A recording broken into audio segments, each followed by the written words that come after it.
Hi guys, this is Nilan from BCIS, and as promised, we're bringing you some interesting video content today. I have two very special guests with us. So before I get into the questioning, could I just ask both our guests to quickly introduce themselves for our viewers? My name is GerdJunne, Professor in International Relations at the University of Amsterdam and chairperson of the Network University, which offers international online teaching. My name is Awil Mahmoud. I'm the director of the African Diaspora Policy Centre, based in the Hague, Holland. Okay, so what I would like to start off with is something that a lot of people have been talking about in the news now. Europe. What's going on in Europe at the moment in terms of migration, in terms of the role that it's playing in European policy, in the way that it's captured the public imagination there? What do you see the role of migration studies and how people perceive it in European politics at the moment? As you can see, migration had an enormous impact on the European project. I think without the discussion on migration, we would not have to face the Brexit as we have right now. We would not have to fear the contagious impact on other European countries, where the impact of migration is also felt very much. And I think that actually there are two aspects that play a role that made this a very acute issue. One is the liberalization of free movement within the European community, which is especially felt in Britain, where you have many people from Eastern Europe who have come to work. And it is especially strongly felt as a result of the economic recession. So this recession in which people lose their jobs, it's easy to point at migrants as a kind of scapegoats who might have taken these jobs.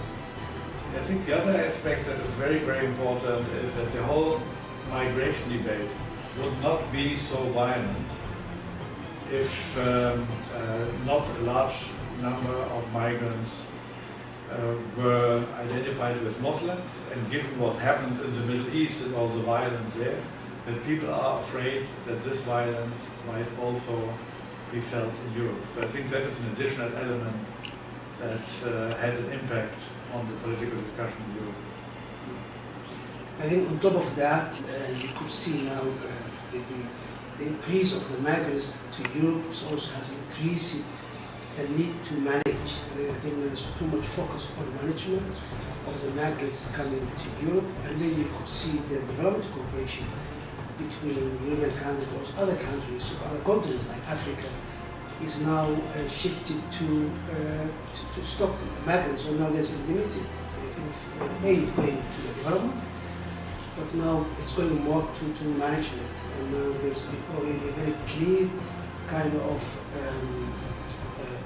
policy that aims at having direct contact relations with countries in Africa, maybe, where I know more, that they will be given money to make sure that the migrants stay where they are. So that is also maybe a unique development which has never been before, and that also is impacting the old traditional relation based on development aid cooperation.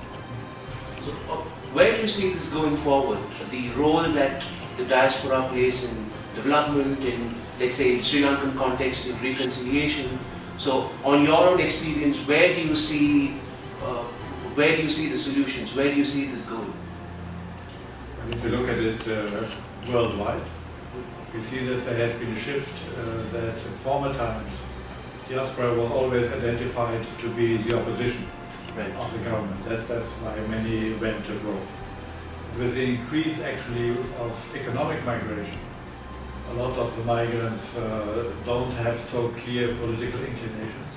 And even those people who went abroad for political reasons, for example, at the end of the 1990s, when still kind of Marxists versus liberals played a big role, these kind of cleavages don't play a role any longer.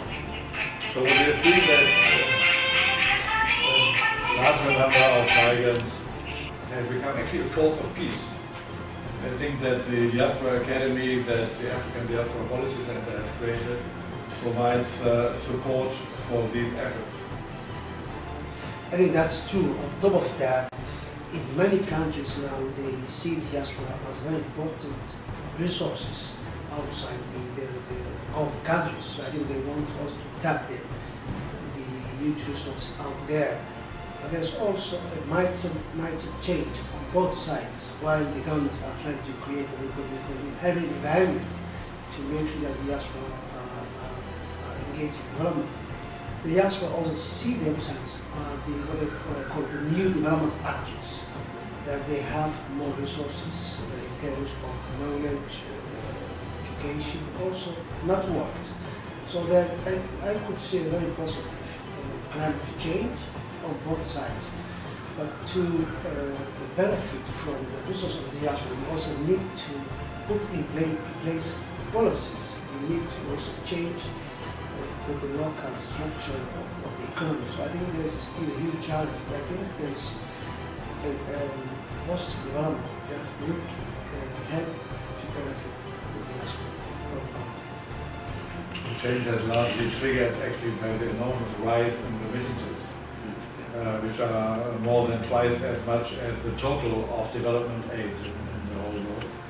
Also to Sri Lanka, every year about $7 billion are sent by migrants. That is a tremendous amount of resources, of course. So if this can be mobilized more for the development of the country, it would also help to even out the horizontal inequalities that do exist in the country, and as such take away some of the roots of the conflicts that have beset the country. And in terms of diaspora populations being seen as providers of development and money, do you see diasporas now embracing that role in your experience? I think that the African Diaspora Policy Centre is a good example of it. Yes, I think diaspora now feel that they are very important development actors. They not only send the money, but they also facilitate networks.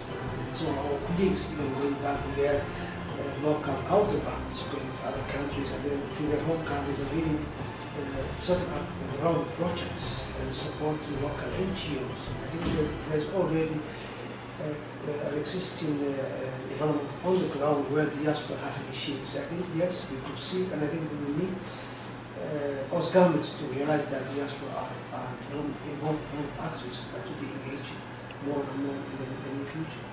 So with that, I'd like to thank both our guests for spending the short amount of time with us. Once again, remember, the purpose of these videos is to get you interested in the subject. It's meant to tease you, so if you're interested in things like this, please go out there, please research them. Please get in touch with the BCIs if you're interested in exploring this issue more. So please remember to subscribe to this channel. If you like this video, see you soon guys. Thank you.